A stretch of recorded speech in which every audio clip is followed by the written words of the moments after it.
One man is being victimized by our own government. One man whom they fear, yet whom millions love. One man who is willing to take the poison arrows of lawfare. One man whose voice has been taken away by a corrupt judge operating in a corrupt system.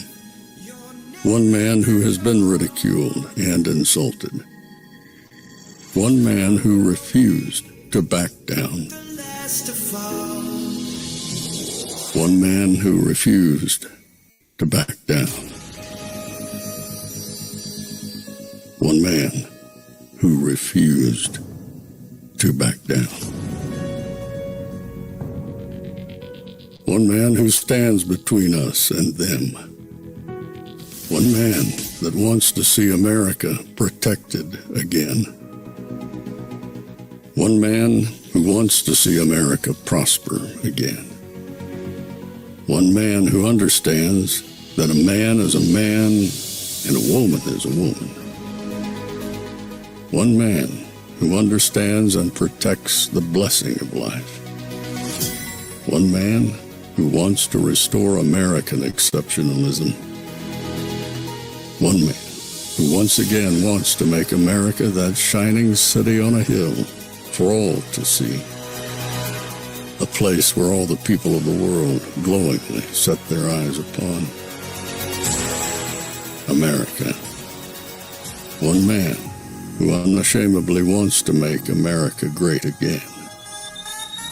That one man is Donald Trump.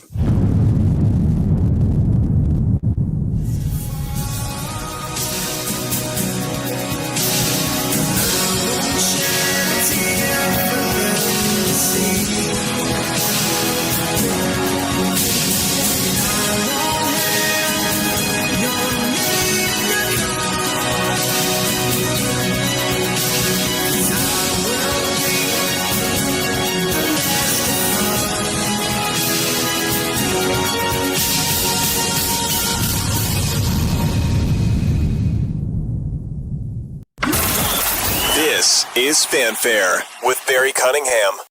Breaking news into the Fanfare newsfeed. Attorney General Todd Blanche has more questions for Jeffrey Epstein's former companion, Ghislaine Maxwell. Sources told ABC News Maxwell initiated the meeting as she appeals her conviction and tries to get out of a 20-year prison sentence. Her attorney told us she answered every question. What kind of questions were there? Well, we don't want to get into the substance of the questions. There were a lot of questions, and we went all day.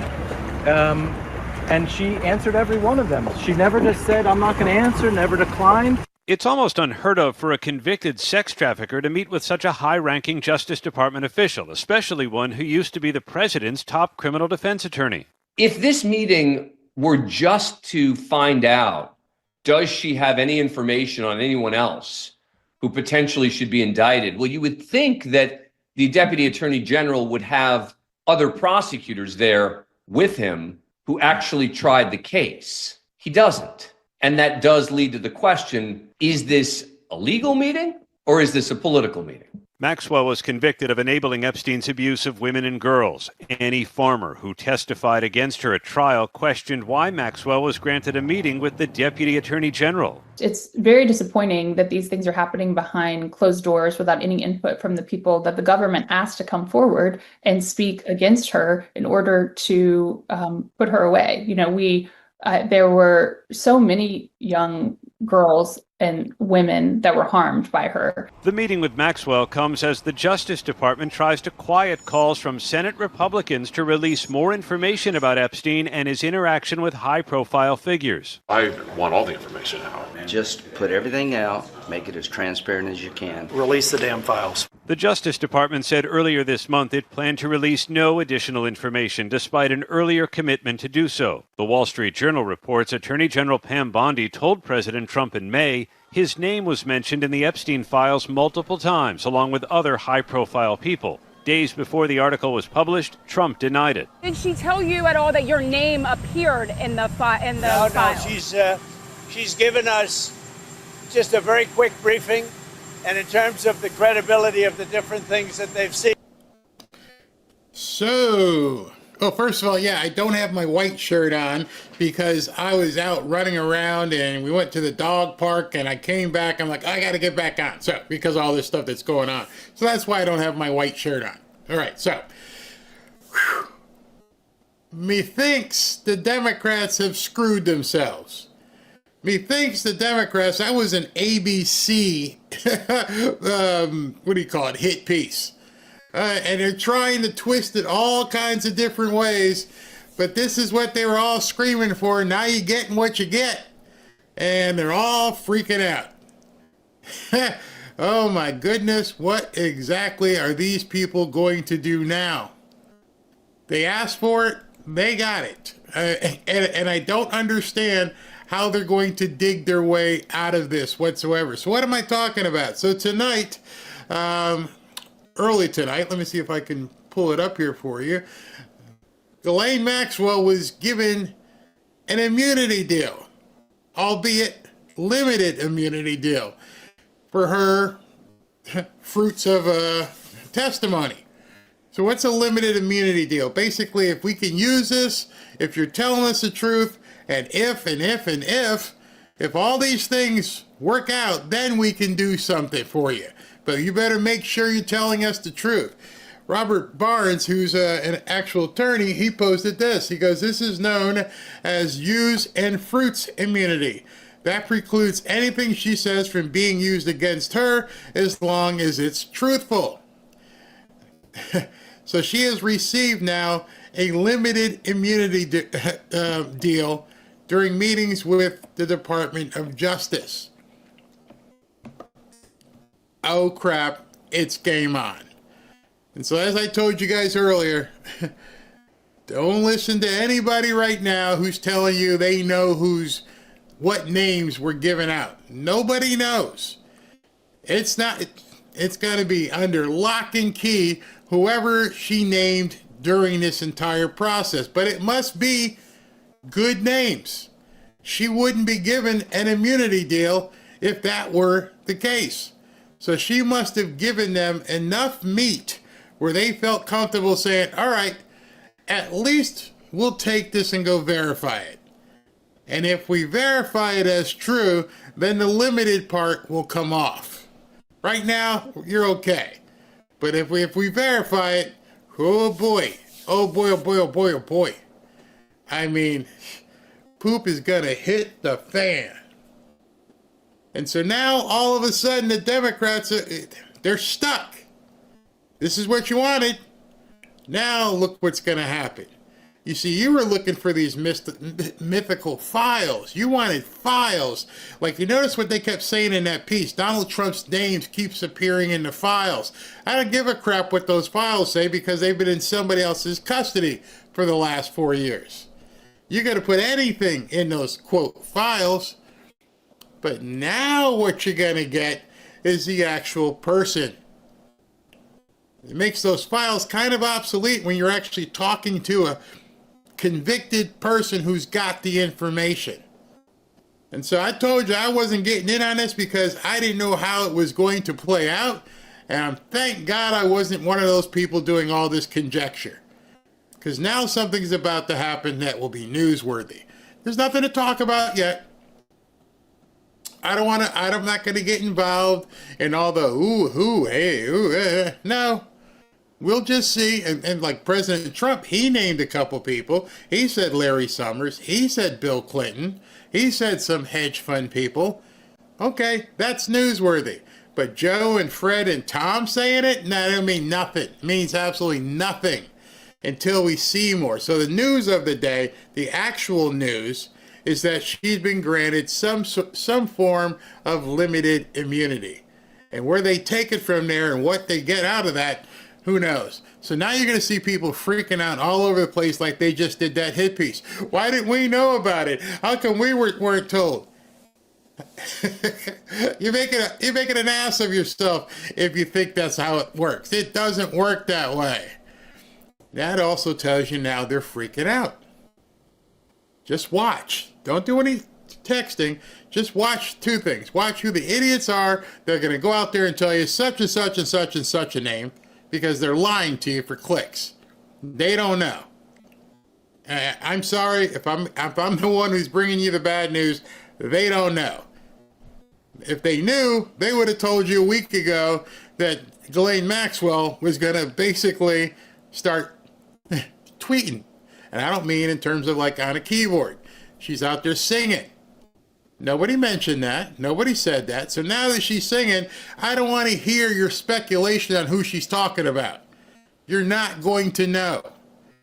So all of us, including myself, now we just have to see what happens.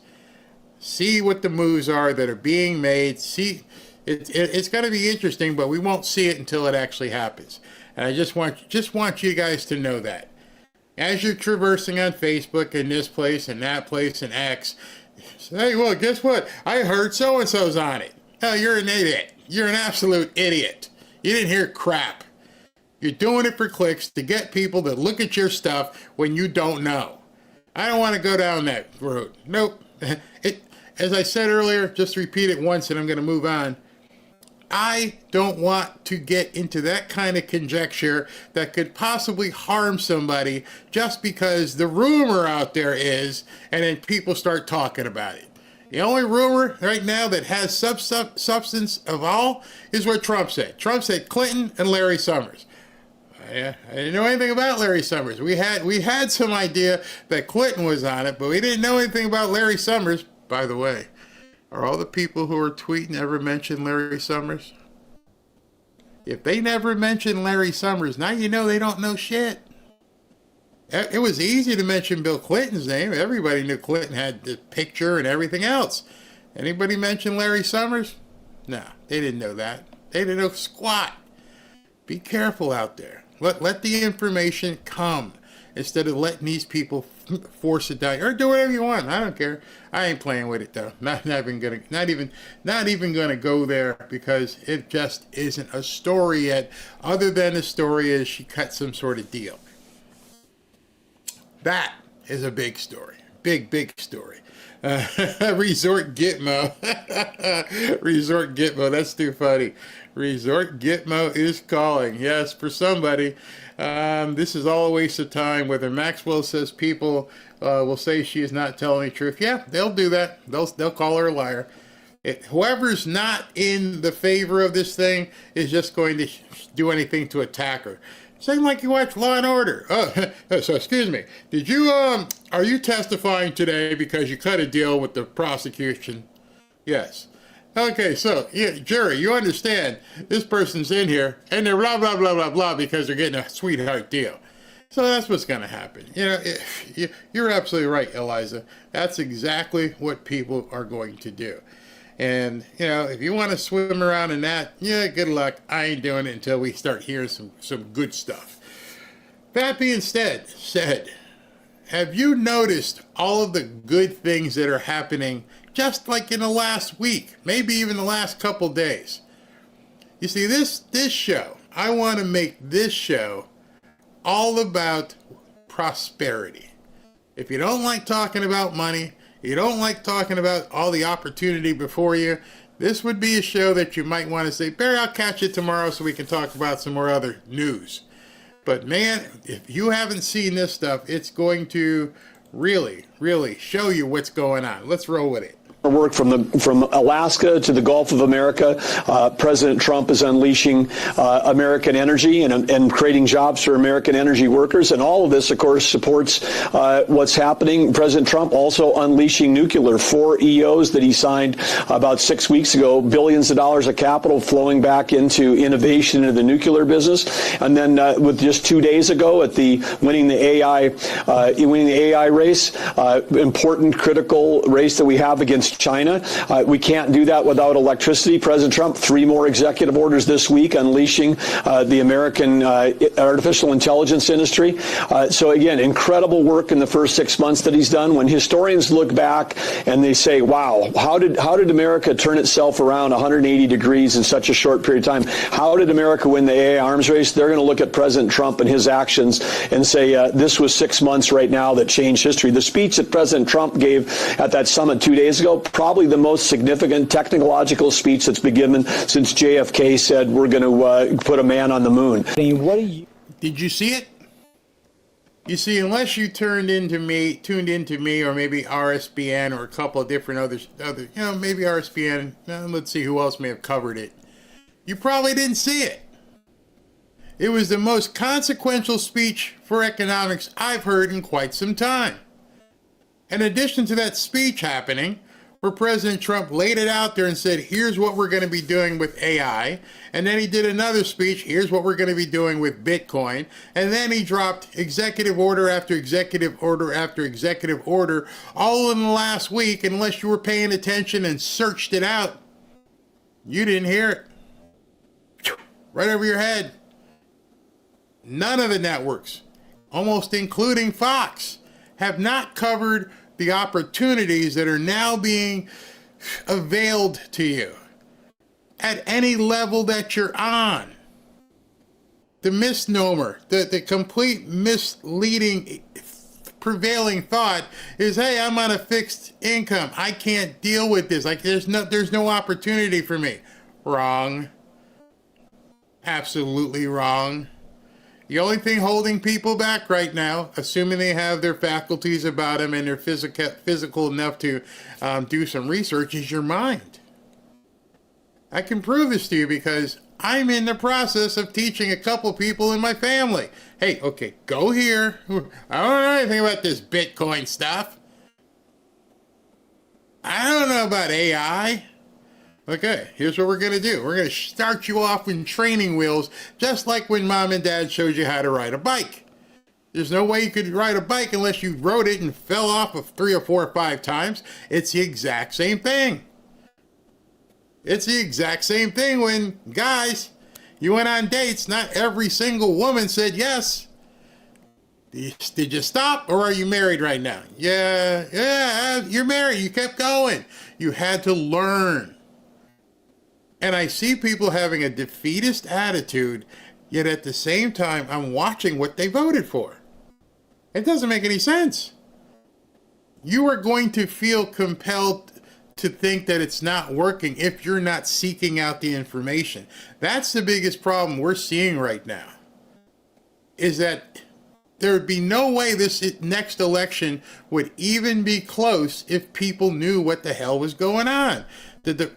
Even MAGA, you're having a problem with your messaging. It tunes people out. They don't understand what you're saying. The numbers are too big. 550 billion. What's that mean to you? See, this is where you need to be able to break it down and say, what does it mean to me? How can I prosper? I understand Trump is saying I'm making all these mega deals around the world, but nobody's telling Joe and Jane, how does it affect your life? So I'm going to take a lot of that on my shoulders so I can show you after they say, hey, we're doing this, we do that, we do this. And you can say, how can I apply it? Because nobody's telling you. None of them. I spent the last week going through different people's profiles, and they'll spew the news, they'll show the video, they'll click the link, but they don't say, so what am I supposed to do with Japan's $550 billion? How does that do anything for me? And I think that's where the disconnect is because once people begin to get comfortable, then they're open to learning. Once you get comfortable, then you're open to learning. Then you're like, wow, yeah, I see it now. I can't tell you how many people in the chat, and hopefully some of them are in here, and they will tell you, hey, I didn't have much to start with, so I started with $100 and I made like 50. It's not get rich money, but it's like, wait a second, did I just make 30-40% of my money in a month? And I'm seeing it over and over and over. And I watched what Marcus Anderson did, and I watched what BLS did. They're telling me, and these guys are doing stuff with XRP. You may not even know what that is. And I'm like, you're going to have to show me. I don't know anything about XRP. But now I'm comfortable, and now I'm listening. Show me what to do with XRP. See, it's too easy to open up a wallet and just go, I want to buy XRP. No, what is it? Tell me what it is first. How do I get it? Where do I store it? How can I liquidate it in case something I need to cash? These are the things you're not hearing on the news, and you're not even hearing it from the White House. They're just like, hey, just go with it. Like, wait a minute, what do I do? What do I do? Where are the people at the lower level talking to Americans and saying, here's why this is good for you? And that's what I'm going to take upon myself moving forward. Let's go. You see are America's unique advantages that other countries don't have. America's unique. Okay, so this is a guy. You look at him, he's like, yeah, he just looks like some gangster dude just sitting there in his leather jacket. And this is the CEO of NVIDIA. If you don't know who NVIDIA is, go look that up. So when you hear these names, you understand who these players are. NVIDIA, huge tech company. First, I think it's worth $4 trillion. They're exploding. They make a lot of chips and things of that nature. More than likely your phone, your computer, your laptop is run with something from NVIDIA. And he's telling you right now what exactly it is that's made Trump such a good president in just 6 months. Advantage that no country possibly have is President Trump. And let me explain why. One, on the first day of his administration, he realized the importance of AI and he realized the importance of energy. All right. I just had a comment and I have to address it because it's perfect. Here's a comment by somebody called Casey. I'm waiting on the Doge SSDI payout. There's a word in what she just posted that is going to get you nowhere. That word is waiting. If you're waiting on somebody else to do something, you're already behind. You have to take the initiative, whether it's learning or action, either one of those two, to get further. You can't wait on anything. See, when you're waiting, other people are going right past you. Every single day when I talk about gold and silver and I show you the different items, it's pretty funny. I want to show these to you again. No commercial. Just want to show you something. I always hold these things up and I go, gold and silver. And so this past weekend, when it was our anniversary, I took these to the jeweler and I go, you know what? I want to make sure I'm saying the right thing. I want to make sure people understand what this stuff is. And he goes, that looks like that's about a quarter ounce of gold. And this is a full ounce of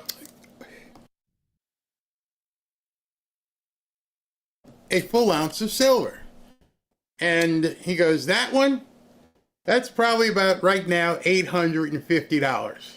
I'm like, it looks like a penny. He goes, don't take it out of that thing because you're going to think it's a penny one day if you're leaving it laying around. And if you leave it laying around, that's $850. I'm like, I'm going to leave it in the plastic. This here, he goes, this is about $35, $38.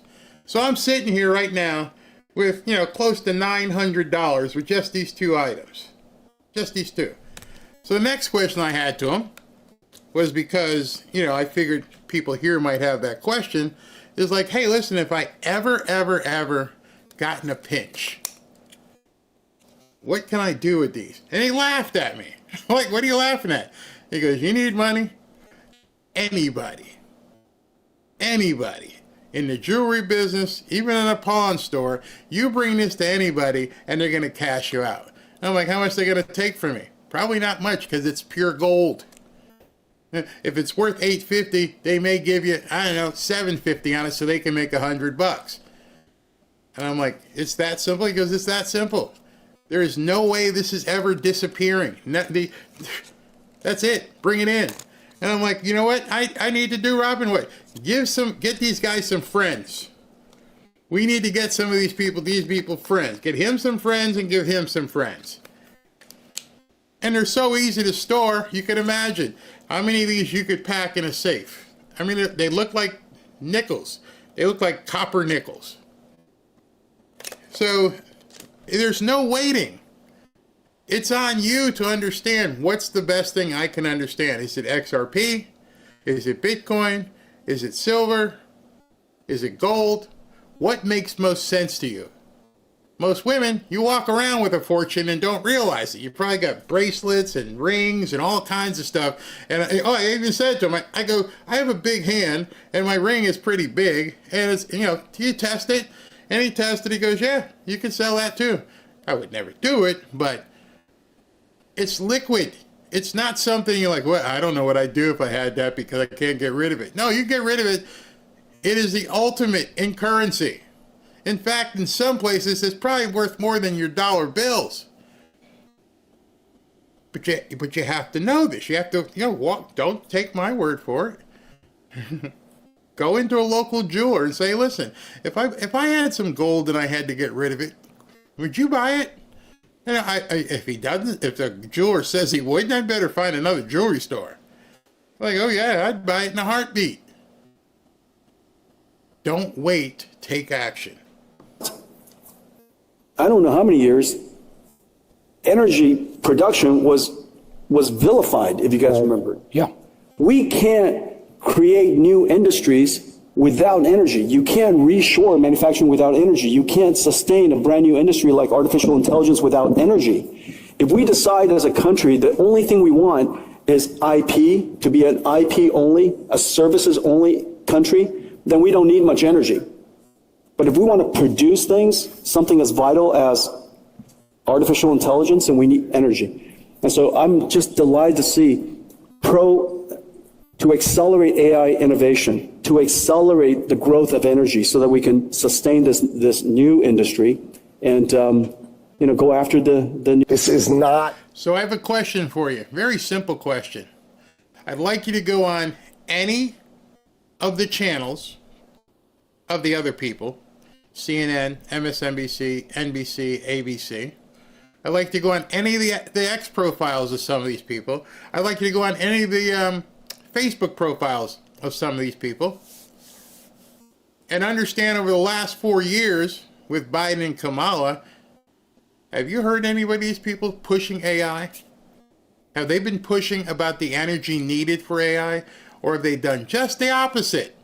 Try to stop energy development because they know the more people dive into AI, the more energy becomes prevalent for AI to be generated and worked with, the less people need the government. This is like third rail stuff to Democrats. That's why they don't talk about it. The more proficient you get in AI, the more proficient you get with crypto, the less you need the government. Light bulbs should be going off in your head right now. That's why Elizabeth Warren and these people have been trying to do everything they can to stop crypto. It's not because they're worried about Americans. They're worried about power. If they can stop you from even trying to become independent, make you feel this isn't for you, it's a scam, then you're going to stay in the same place you are now. I'd rather listen to guys who make billions, which is another reason why they try to vilify billionaires and millionaires, is because if you look at billionaires and millionaires as villains, then you won't listen to what they say. If you look at someone like Hitler or a Nazi or Mussolini, then you don't want to hear what they have to say. They're the Antichrist. And so the entire orchestra that they're conducting is to make people stay stupid and to think, oh, you don't want to, these people, this AI, oh, no, this Bitcoin, oh, this crypto stuff. No. Because if they cared about Americans, they'd be promoting it as well. How can crypto and AI and tariffs and business and money be a partisan thing? It's not. They love it. They just don't want you to love it. When you see all these Democrat politicians are millionaires and tens of millions of dollars, funny, Nancy Pelosi's out there making all kinds of stock trades in crypto, but telling people you shouldn't do it. You see, the more the gaslighting happens, the more it requires you to learn more. Like, understand the hypocritical nature of the Democrat Party. They're elites that want to stay elite. And they need to be staying elite by keeping other people not elite. If you can get access to that higher level, then, guess what? Then you don't need the government. If you don't need the government, there is no Democrat Party. If you're stuck on assistance, if you're beholden to Social Security, if you're beholden to any other benefits, Section 8, then they got you. And you know they've got you because that's the same thing they say every 4 years. Trump's going to take away your Social Security. Trump's going to take away your benefits. Trump's going to do this. And but they never say Trump's going to make you more prosperous. And he's going to show you how. Why do you think that is? Use your own brain and go, wait a second. Yeah, they're always telling me what's going to be taken away, but they never tell me what I'm going to have access to. So you get guys like Howard Lutnick and the CEO of NVIDIA, Hoang, I forget his name, who are saying, hey, this is going to be fantastic. We're making big money. Don't talk about that, man. Don't talk about that. Why? Why is it? Why? And even some people in the chat, Barry, we shouldn't be talking about money. The love of money. No, the love of money is the problem. What you do with it is something else. You got to learn to relax and understand they've put you in a cocoon. Every single one of these people who are telling you it's bad to be millionaires and billionaires are millionaires. Every single one of them. But nobody in the news ever talks about, oh, Kamala's worth millions. I thought we're all supposed to start at the same spot. Biden's got millions. Obama's got lots of millions. Elizabeth Warren, lots of millions. Chucky Schumer, millions. Hillary Clinton, lots of millions. But it's bad. There's millionaires and billionaires. I don't know how they can even come out their mouth. President Trump's just out here trying to help billionaires and millionaires. You mean everybody? Because if I do or take advantage of the things he's saying, who knows? One day you too could be a millionaire if you choose to. Toyota investing in America. This is literally the Japanese government giving Donald Trump $550 billion and says, go fix whatever you need to fix. I'll give you an example. Generic antibiotics, right? We don't make antibiotics in America. They're made in China. How are we going to fix that? Because China sells them for half. So no one's going to go into that business. Donald Trump can take the Japanese money and say, let's go build a factory. Let's get an American company to operate it, right? We'll lease them the factory. And if they don't make much money, so what? That's the beauty of this deal. This is them putting $550 billion. That's why Donald Trump calls it a signing bonus, right? They cut their tariff costs by giving Donald Trump the money to invest in semiconductors, shipbuilding, critical minerals, pharmaceuticals, right? Critical minerals and rare earths. He can build. Now, that conversation he's having, I don't know if this is on Fox or it's on the Ingram angle. I can see her logo in the back. It's up here. People don't know what rare earth. I mean, I'm not insulting anybody, but the normal person doesn't know what a rare earth mineral is. They don't know and understand that Japan has basically given President Trump a blank check. The whole crap that they used to spew, the Democrats. You remember what their slogan was? Build back better? They weren't going to build anything. There was nothing on their draft board as to say we're going to create this factory over here. Nope. We're just going to bring in tens and tens and tens of millions of newcomers. And then what when they got here? Put them on public assistance. Put them in a hotel. We'll pay for it. Give them free food. Give. Anybody producing anything? Now, the contrast, President Trump is like, okay, we're going to build these factories. And we're going to make people go to work. And give them the opportunity to make more money so that when they get their money, they're not buying $500 pairs of Nikes. They're buying silver, gold, crypto, whatever. and not being intimidated when they decide to do so. This one here is merely 35 bucks, 38, depending on the day.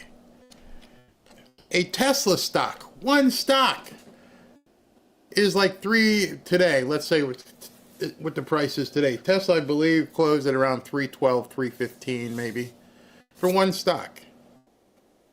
So if you saved up for a couple days and you bought one share of Tesla stock, or you bought one share of NVIDIA, let's use NVIDIA because I don't see NVIDIA going backwards at all. People still have emotional problems with Tesla.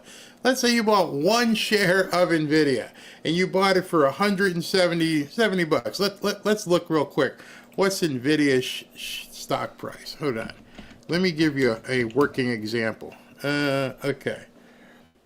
This is NVIDIA. All right, so let me pull it up so you guys can see it, and I can give you a working example.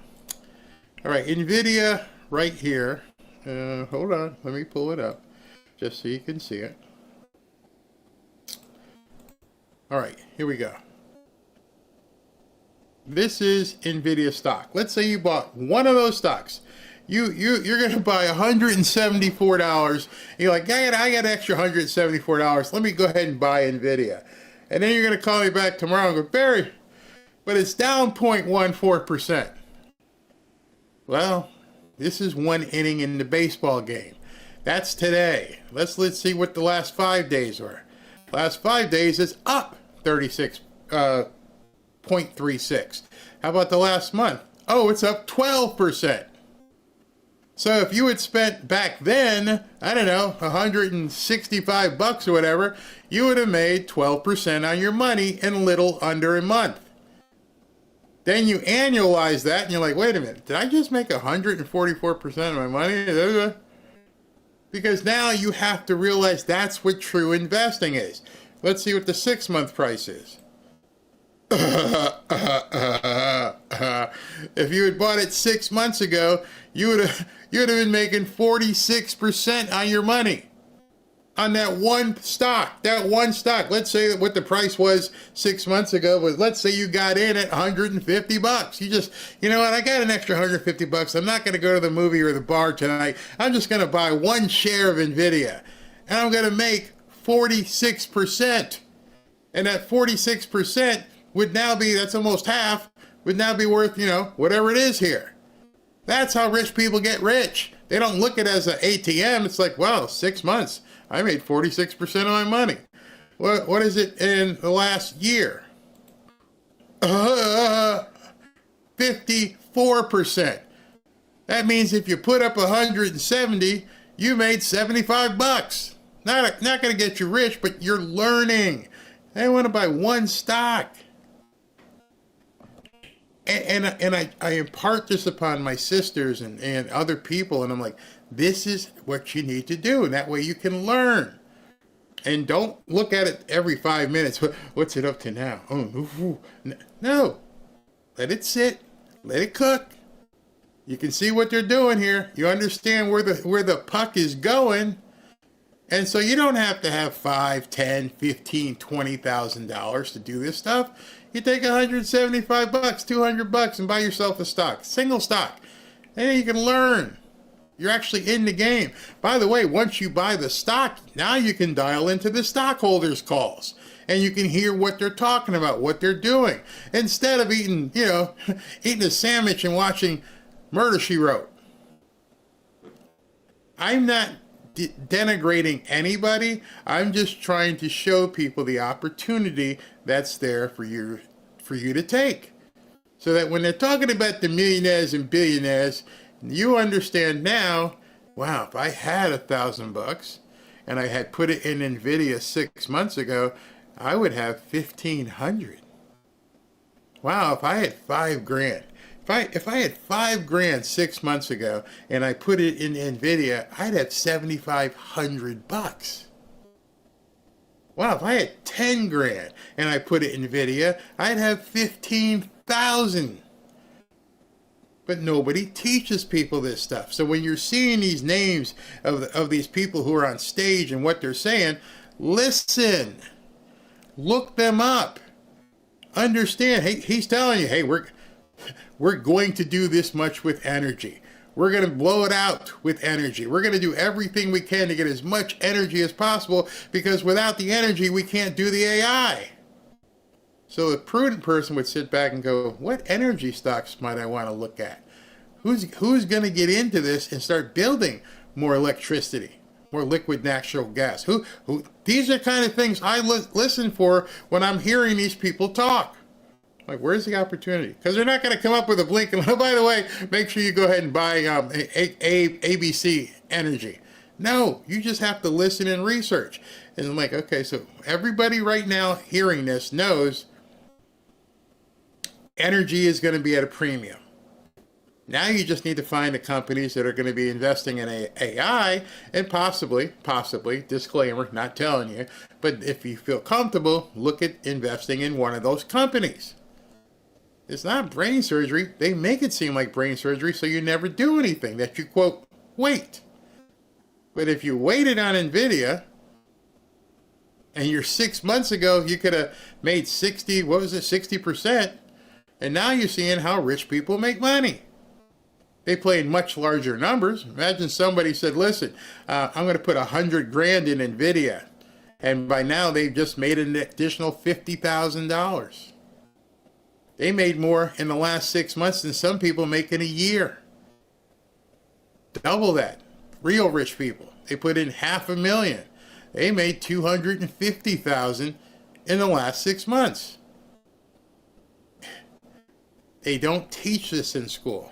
Anything he wants to make America powerful. I mean, if you want to talk about tariffs working, is there a better way to say he gets $550 billion to invest in America the way Donald Trump wants to do it? I mean, that is awesome.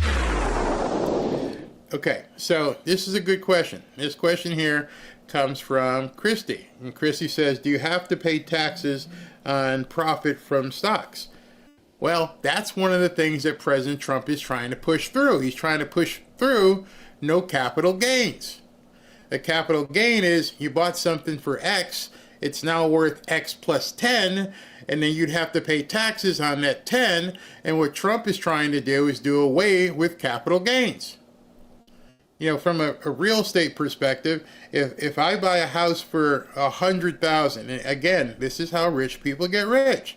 I buy a house for $100,000. Some of you may like, I can't even comprehend this stuff Barry's saying. Okay, I buy a house for $100,000. It goes up in value, and I get an offer for $200,000. Wow. I made $100,000. Yeah, but you're going to have to pay taxes on that $100,000 once you realize the profit. But there's another rule. It says you can do a 1031 exchange. So if you take that $100,000 profit and put it into another investment vehicle, another piece of property, then you don't have to pay taxes. I could do a whole show on 1031 exchanges, and maybe there might be some people in here who have actually executed 1031 exchanges, but these are rules that people walking the street have no flipping clue about. The rule book wasn't made for you. Just understand that. Democrat or Republican, the rule book was not put together so that you could understand it. They're not even talking about it. How many of you right now understand what a 1031 exchange is? Have you never even heard that term? Never mind, have you done it? Do you know what a 1031 exchange is? Well, it's right there in the tax code. If you take the profits from A and you put it in B, then you don't have to pay any taxes here. And guess what? You can do it again. So now I got this $100,000 worth of profit. I'm going to buy a $300,000 house. But you know what? I'm going to get a $200,000 loan, and now I'm going to, put this $100,000 in. So that's my $300. Now that goes up to $400, and now I pay off the loan. I've got $200. Woo! I ain't got to pay taxes on that either. I'm going to put it right back into another 1031. Now, I hope I haven't lost anybody. I hope I haven't lost you here. But the idea isn't to lose you, it's to incentivize you to go look this stuff up. Because you're never going to be in a position to execute a 1031 exchange if you don't understand how to make the money to do the 1031 exchange. And that's what President Trump is trying to do. So when you hear him say, I'd like to do away with capital gains, it's not for the rich. It's for you. It's for me. Robin and I are getting ready to buy an investment property south of here. And so when we buy it, and we're probably going to sell it within 6 months. We got a great deal on it. And so when we get it, it's got a great spread. So we're going to sell it. And then the person coming in is going to have a great deal because we'll even sell it below value. And we're going to make a good penny. And then we're going to sit here with this chunk. And like, you want to pay taxes on this? Okay, what do we do? Put it back in something else. But if you don't know this stuff exists, then you're behind the 8 ball, especially if you're, quote, waiting. The U.S. and the EU scrambling to strike a trade deal ahead of next week's August 1 deadline. FT did report yesterday that a potential deal would impose 15% tariffs on European imports, similar to the Japan number that we got this week. Joining us this morning, Commerce Secretary Howard Lutnick. Mr. Secretary, great to have you. I know you've been busy, streets hungry for an update on the EU. What can you tell us? Well, the EU really wants to make a deal. I mean, what's happened is Donald Trump sent them a letter and said, look, if we don't make a deal, you've got a huge trade deficit. I mean, $235 billion trade deficit, which means they sell us more stuff than we sell them. And so the president said it's 30% if you don't get a deal done. So you know how badly they want to make a deal. Is 15 the new benchmark? Well, look, the Japan deal, which I'd like to talk about, was amazing. I mean, not only are they paying 15%, but they gave Donald Trump and the American people $550 billion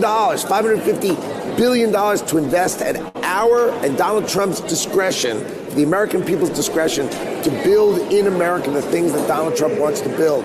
Power, generic drugs, shipbuilding, whatever Donald Trump wants to build, the Japanese will finance it for him. Pretty amazing. So all those things he's mentioning are going to create jobs. Shipbuilding, lots of jobs. Chemical, pharmaceuticals, jobs. Anything that now he invests in, plants, jobs.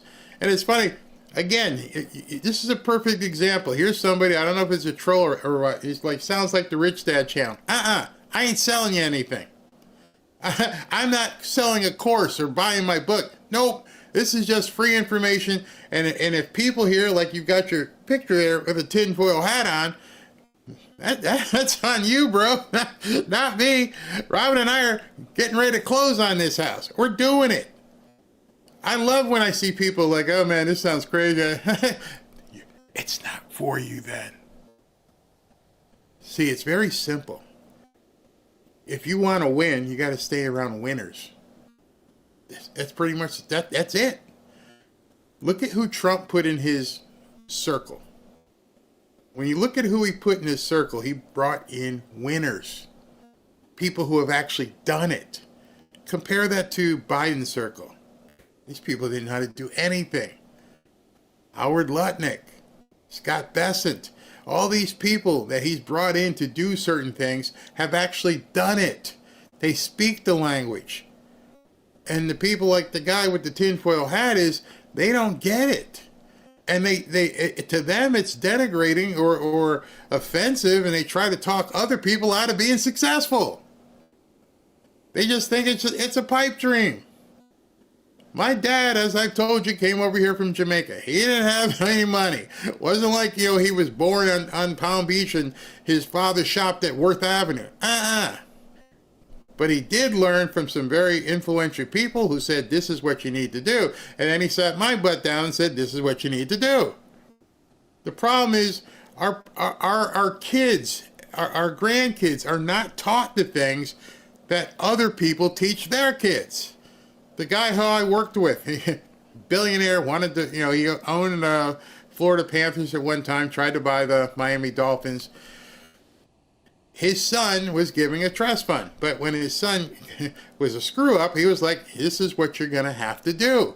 Get into real estate, get into jewelry, get into metals. And he started showing him how you take that trust fund and make it even bigger.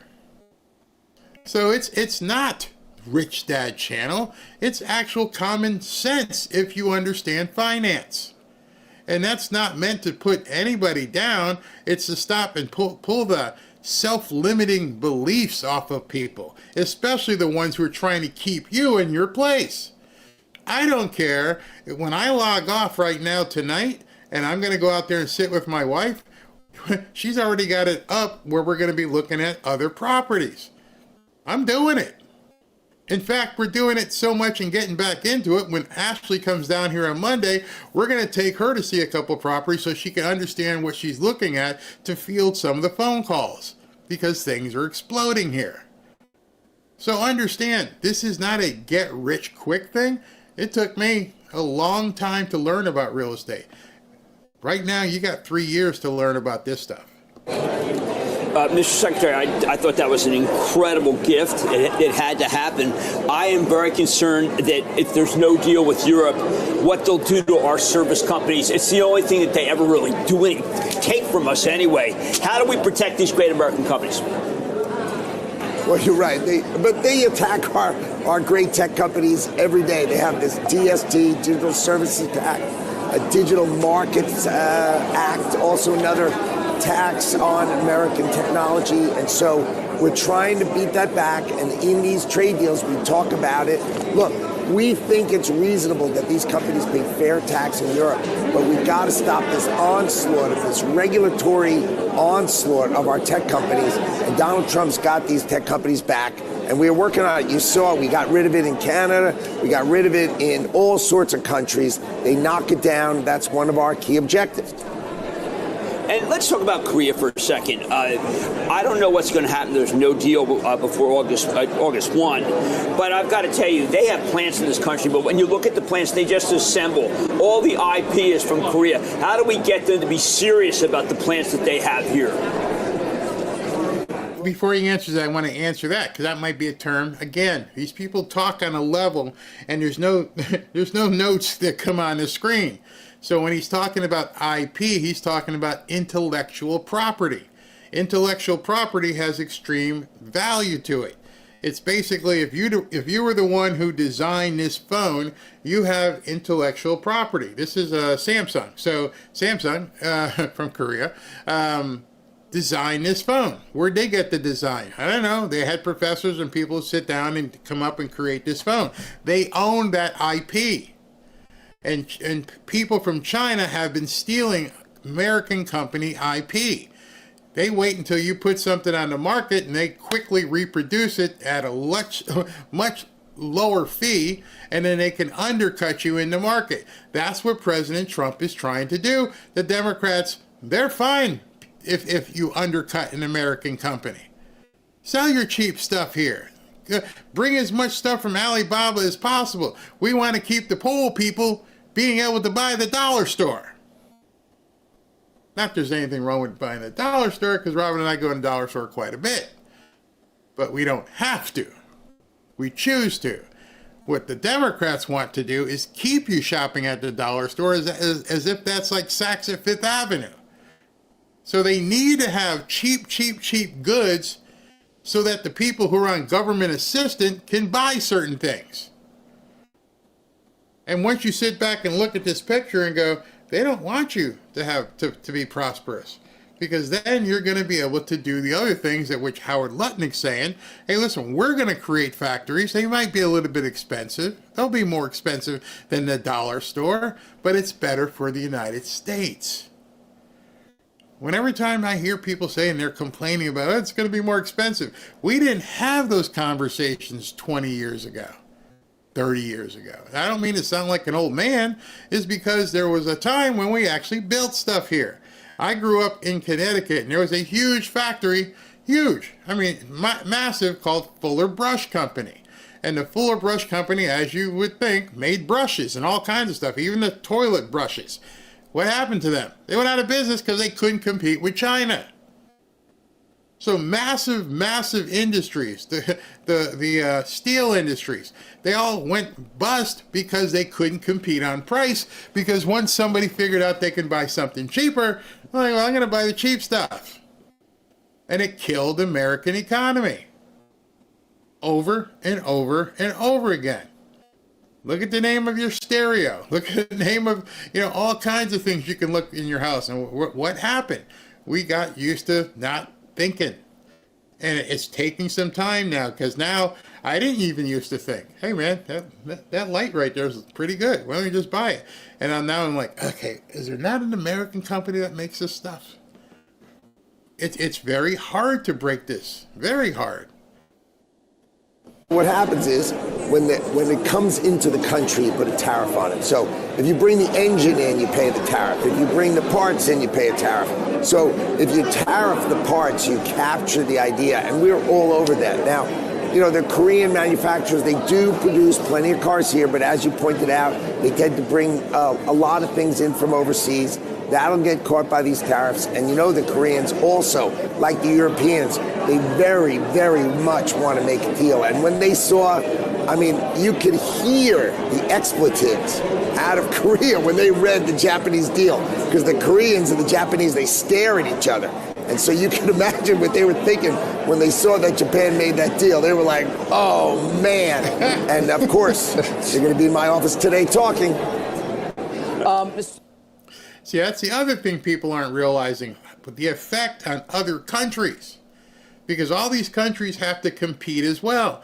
And you got to have the American consumer. The number one consumer in the world is the American consumer. So in order for you, Japan, or you, Korea, or you, Scotland, or the EU, if you want to compete on a global scale and truly want to hit the American market, you can't hit the American market if your stuff is, one, subpar, and two, the other country has got better stuff. And so we're sitting here for once as a country going, all right, what you got for us? What are you going to do for us? Not the other way around. For years it's been, how can we do this for Scotland? How can we do this for England? We need to diversify. We need to help them. We need to redistribute our wealth. My God, I can't remember how many times I heard that over the last four years. Redistribute, redistribute, redistribute. Why? Why are we redistributing wealth? Why don't we keep it here? Have you thought about that? Why is it important for us to ship money all over the world? Why are we the world's piggy bank? When there's a hurricane or something, you don't see anybody raising money to send it to California, although they'd steal it. Nope, don't see it. Don't see it at all. And it's just how things were accepted. And now they're freaking out because they're trying to convince people, no, it's not good at all. You're not seeing prosperity. When if you open your eyes, you are. Secretary, when it comes to the Japan deal, the $550 billion in investment, we were trying to grapple with this a bit yesterday. Do we have specifics around where that's coming from, where it's going, what timelines, what metrics, what they're going to be held to? I'm just trying to understand a bit more around what is obviously a very large number. So the key is this is not regular foreign investment. This is not Toyota building a plant in America. That's what normally people think about. This is literally the Japanese government itself saying to Donald Trump, we will provide Donald Trump and the American people $550 billion on projects you choose. And we will give you 90% of the profits, America. So basically, Donald Trump can pick the projects, and we are working the details out now. We're doing the documentation right now. But here's an example. If Donald Trump says, look, we don't make generic antibiotics in America. We don't make antibiotics. So let's go build those factories. Let's go invest $15 billion. And let's so understand what he's saying there. And it's kind of important for you to grasp beyond the big number thing that he's talking about. The big number thing that he's talking about, as I'm trying to move stuff around here. Wait one second. Okay. So the big number, imagine I said to you, because people might be thinking, why would Japan give us $550 billion just for 10%? Well, if I came to you and said, listen, hey, Charlie, yeah, I'm going to give you $1,000, but I want 10% of everything you make. Charlie be like, so I just got to give you 10% of my business? Yeah. That's what they just did. If you ever watch Shark Tank and Mr. Wonderful, he's one of the guys. Hey, listen, I want a royalty and I want 12%, and I'll give you the money. That's what they did. They're investing in America. They're trusting Trump will come up with the business, because now you're on the hook to me. You got to get me 10%. Okay. So let me do this, and I'll get you 10%. And how does a country like Japan look at it? Well, if you understand what Trump's talking about, which whatever he pitched to them, that $550 billion will probably turn into, I don't know, $2 trillion in a year. Now do the math on that. If he's able to generate $2 trillion and they get 10%, what's that math tell you? In year one, they could make $200 billion. And that's why I said the numbers are so big, people aren't thinking.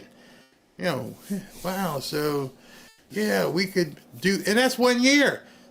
Now I get 10% the next year. So you do another couple trillion or whatever. Now I'm getting another 200 billion. So after year 2 or year 3, I've got my entire investment back. I give you $1,000 for you to go out and make t-shirts, and I take 10%. I only have to make $1,000 back to be whole. The 10% is all profit. I'm just putting my money in your company. Go make me some t-shirts. Sell them. Tell me what we made today. Well, this year we made $1,100. Oh, give me $10. 10%, you know, the whole thing. So you have to think in terms of, that's the part they're not explaining to you. I love this because Clayton says, made $19 with surveys and bought more BTC with it, bought 10 XRP last week, nothing out of pocket. That's winning. You don't have to put a gazillion dollars in. Hey, let me get my feet wet so I can understand. Clayton here has bought more XRP than I have. I don't know what it is. I'm still learning. But he's doing it. He's doing it. And that's where you have to start. It's not a game show. It's not a get rich channel. It's starting to help you guys learn. I love seeing that. Absolutely love seeing that. So here are the Trump deals so far. Put them on screen right now. Japan, Philippines, he said. Indonesia, the UK, Vietnam, and China in negotiations at the moment. Wall Street Journal, percentage of voters who rate the economy as positive. Holding steady at 47%? Or is that an increase? You know why it's only 47%? Because people have no idea what they're looking at. You see, most people look at the economy as, I got my paycheck, and I'm still making $500 a week. Nothing really happened under Trump. I'm still same check. Nothing happened.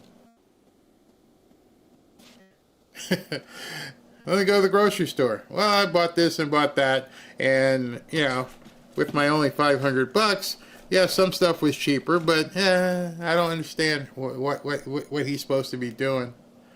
You go to the gas pump? Yeah, but where I live, the gas is still high. Have you looked into the taxes that are on your gas? I told that to somebody last week, and they went, oh my gosh, I cannot even believe that I went and looked and saw that what happened was the people, I believe it was California, wanted people to think the economy was bad, so they raised the taxes on the gas so it doesn't look like it got cheaper. They're playing games out there. They're wanting to keep people down. So down here, we have, our governor is looking at different ways to cut even more taxes. We already don't pay any state income tax. And now he's like, hey, we're going to cut property taxes.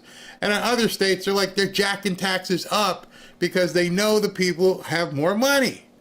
They're taking it from you. Go look. When you go to your pump, you just walk inside the 7-Eleven or the whatever it is you go to and say, what's the actual price of the gas? They'll tell you. And what was it last year? Then how come we don't see any relief at the pump? Oh, they keep raising the taxes. That's bull crap that they keep hitting you with that stuff. It looks like it's actually up on that graph, Cheryl. Well, 47% is they say it's excellent or good. That's how they rate the economy. This is the most positive rating that the Journal has ever seen in these surveys going back to 2021. So even if voters in the Journal survey said they weren't crazy about the big, beautiful bill, they're not loving the tariffs, fair enough. When it comes to the economy and how they rate Donald Trump, they say the President of the United States is doing a very good job. And if you talk to Americans out there, they're not talking about tariff rates. They're not talking about inflation. They're saying, you know what, I'm feeling pretty good right now. Yeah. Prices aren't bad. And I'm sorry, but the April freakout that the markets had over the tariffs, Besson said at the time, the Treasury Secretary, you're not going to see this burst of inflation, even though Powell keeps waiting. Now, as you look at this chart for yourself, you can see how the average price per gallon has dropped. Retail sales have increased. International financial agreements, $2 trillion invested. Tariffs, $27 billion, $139 billion. The problem is people don't understand that because nobody's talking about it. I can't tell you how much. I mean, I can see right now. I can look and see how many people are watching this. There's only 5,500 at a time. Why? People don't want to hear it.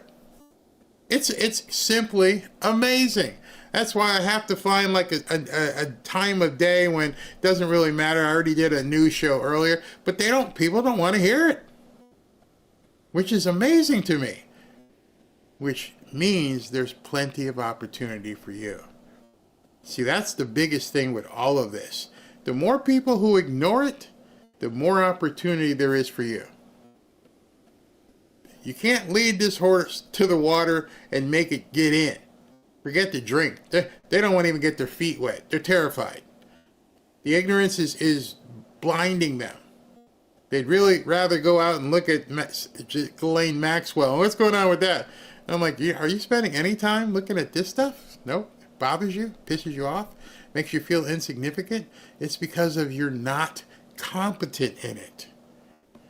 And I want to be the only person who tells you you can be.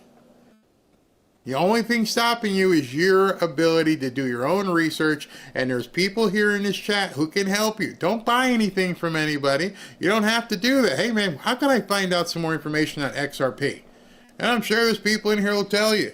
In fact, I think I just got a text from BLS. It's like, hold on. I don't know if he wants me to even say this, but he's like, on my 3 coins, XRP, XLM, and Doge, this is my monthly gains. And he's got a picture of his monthly gains on here and what he's made. And I'm not going to tell you because he didn't tell me to tell you, but he's up 4 figures. Don't let anybody tell you you can't do anything. Like I've told you many times, I tell Ashley when she was a kid, don't use the word can't. Show me how. And so if nobody's telling you can do this or telling you can't, ignore them. Run away. For that inflation to pop up in the U.S. economy. So far, we have not seen it, guys. We're going into August right now. Come on. A lot of the and is it the end of fiat currency as we know it? The future is AI. The future is online. Is this the end of currency as we know it and a move towards cryptocurrency? I don't think so, and I'll tell you why. It's the same analogy that TV would destroy radio decades ago. It never happened. There's a use case for currency, fiat currencies. The Canadian dollar will probably remain the Canadian dollar, the U.S. Dollar remain exactly that. But just take those two nations. The amount of currency trading between them is trillions. And it's expensive to move the money back and forth. But if you have USDC on both sides of the border, as I'm going to, that's how I'm going to move money. I'm not going to wait for a 3-day Fed wire anymore. It takes too long, or a transfer from the bank. I can do it in a nanosecond from one exchange account to another with full... Okay, so he's talking up here again. So he's moving large sums of capital to acquire things here and acquire things there. And he's basically saying banks, as they are now, are going to be obsolete because you no longer have to wait for their customer service and for, like today, I had to make a wire. I had to go into the bank. I had to give them the information. I talk to the guys and everything, have them fill out all the paperwork. Here's my license. Oh yeah, let me let your account, and do all that, and it takes an hour. An hour. Whereas if the other party that I was wiring to had a wallet, a digital wallet, it's like bep, bep, bep, bep, boom, done. Done. Just like that. That's what he's talking about. Transparency, total compliance with regulators on both sides of the border, and speed and efficiency. That really matters. And so, this is, we're in the first inning here. We're so early. But again, I go back to, it's now law. And that is really a game changer.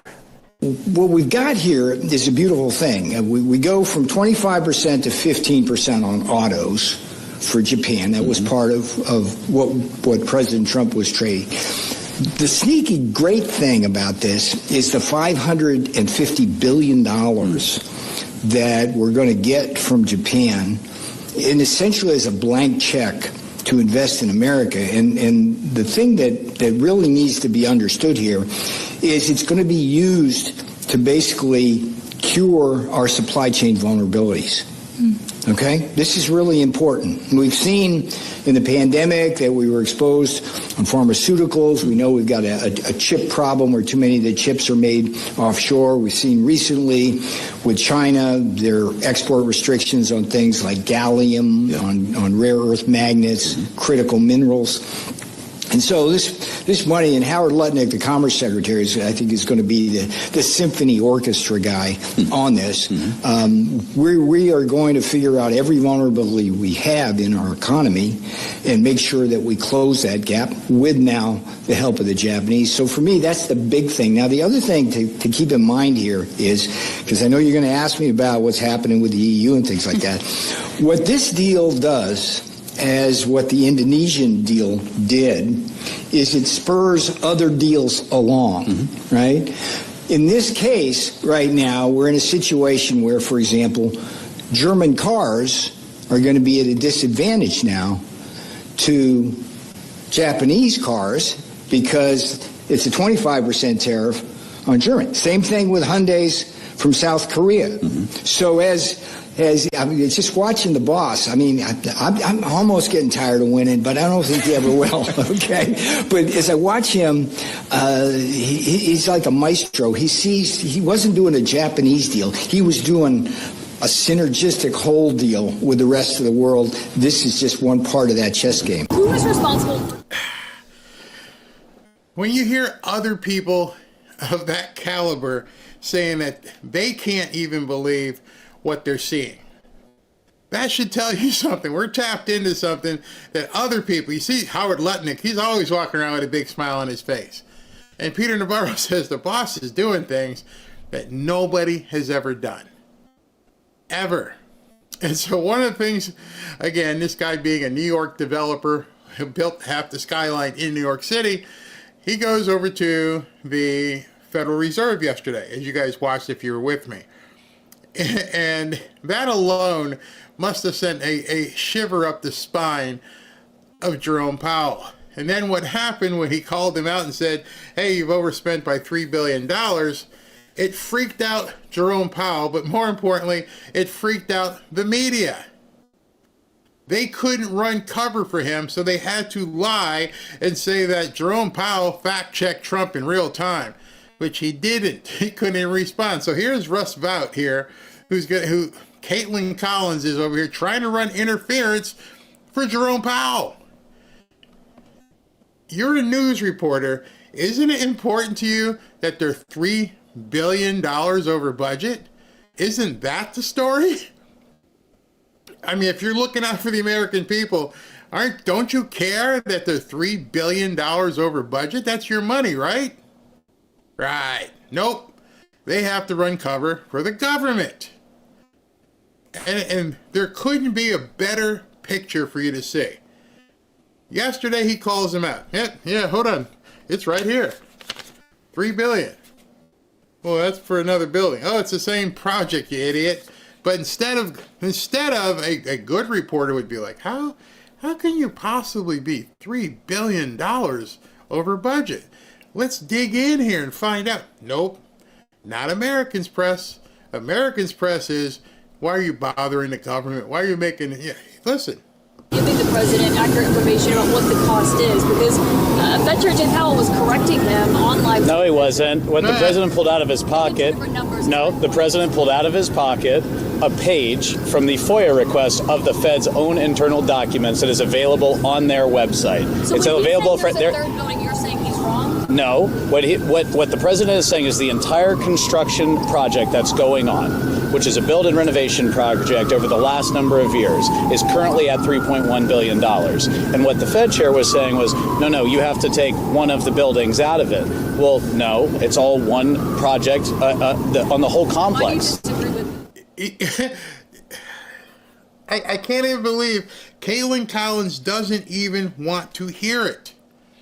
Kaitlan, what don't you understand? It's the same project. It might be phase 1, it might be phase 2, it might be phase 3, but it's still the same project. And she won't, as many Democrats won't accept the fact of what's happening. The news would be, oh my God, Trump found something out. Trump told us about something. We didn't know. We were stupid reporters. How can we possibly be $3 billion over budget? Nope, that's not their story. Well, is he lying? Why was Trump lying? He had the document. These people are doing nothing but lying to Americans. If the building was already done and it's not part of what your issues are right now. I don't know what you're saying. If you go back and look, and the president's looked at the forms, they're right there. You can see every single year. They put out the FOIAs for every single year. And every single year, the numbers have gone up for this project. What number of years? So you're saying that the number Jay Powell gave is wrong and the one the president had is accurate in your assessment? I think what the Fed chair is doing is splitting hairs in that moment to try to drive down the top line costs for what we're talking about. And yes, we believe our numbers are accurate. Go ahead. They're their numbers. Again, the president was citing their numbers from their forms that they have published. That was a document you FOIA, just to be clear. Because we did not FOIA it. It's available right now on the Fed's website. Okay. Should the president... Kaitlan didn't want to hear it. Did not want to hear it. He just told her it's on their website. Meaning, you're walking around with a phone, right, Kaitlan? You do know how to navigate a website. You could look it up right while they're having the presser. Nope, they can't. They cannot have you know this stuff. They refuse to allow you to understand how things could be better. It goes against their complete inner belief system. And so if they're willing to lie about something like that, then of course they don't want you seeing the good stuff. Of course they don't want you even beginning to feel like you're better. Your life can be better. Because they're not going to tell you what life looks like on the other side. It's all bad, bad, bad, bad, bad. In any event, these people they literally just make me sick. Sick to my stomach. And it makes me most sick because they're doing it to you. They're doing it to Americans who don't understand it all. And they're taking advantage of people instead of encouraging them. And so it always looks like a fight. And so it fits the partisan stuff. When you can just say, is this good or bad? Is it good to be $3 billion over budget? What's even something here? Let's say Jerome Powell is correct. Let's say Kaitlan is correct. And it's only $2.3 billion over budget. It was still bad. It was still amazingly bad. Forget the 3.1. All right, Trump, he found something that found another $700 gazillion. But okay, let's take it from your perspective, Kaitlan. Are you okay with something being 2-point-something billion over budget? Since you don't want to listen to the 3.1, are you okay with 2.6, 2.5? What's the number that you think Americans should swallow for the Federal Reserve's building? That's what I would have turned it around on her. That's what I would have said that to any reporter. Right, I'm wrong. I'm stupid, I'm wrong. Tell me what number is okay.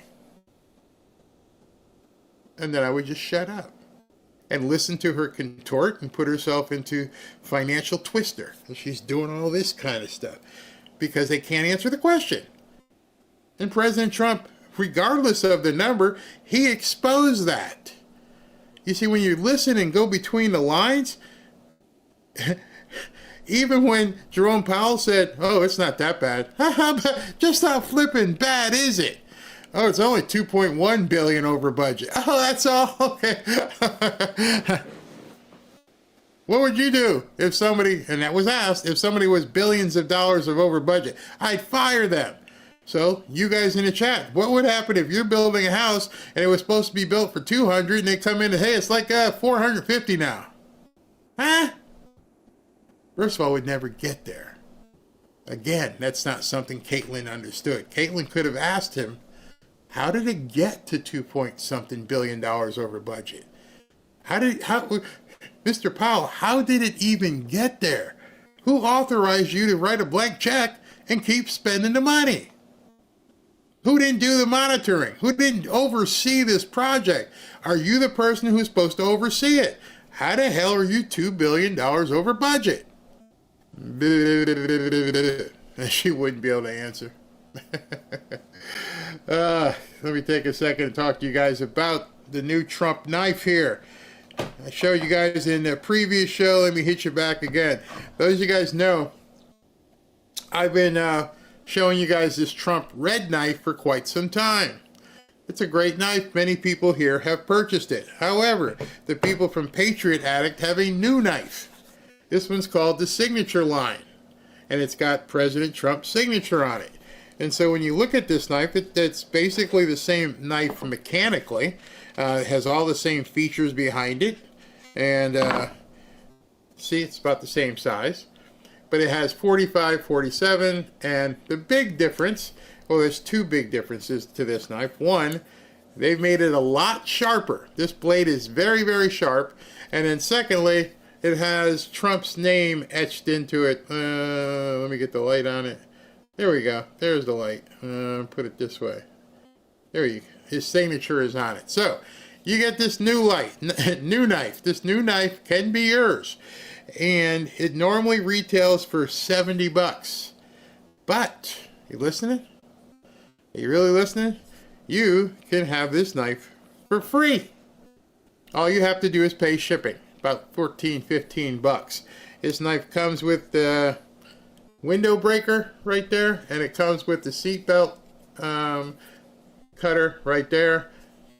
Normally retails for $70. You can get it right now for free. Just go to the QR code right over here.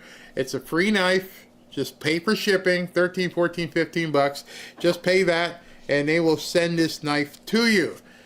No monthly costs, no subscription, none of that stuff. You just get this stuff just for shipping, just for being a part of the Fanfare family. It'll come in this nice box. That's it. No other fees, no subscription, nothing. Pay the shipping, get the knife. Go to the QR code, pay the shipping, get the knife. And you get it pretty quickly as well. All right, thank you guys from Patriot Addict. Thank you very much. All right, so here's what we're going to do. It's Friday night, and I got to do the Rumble jump over here. Where's my code? There it is. We're going to go there. We're going to jump over to Rumble and finish the show up on the other side.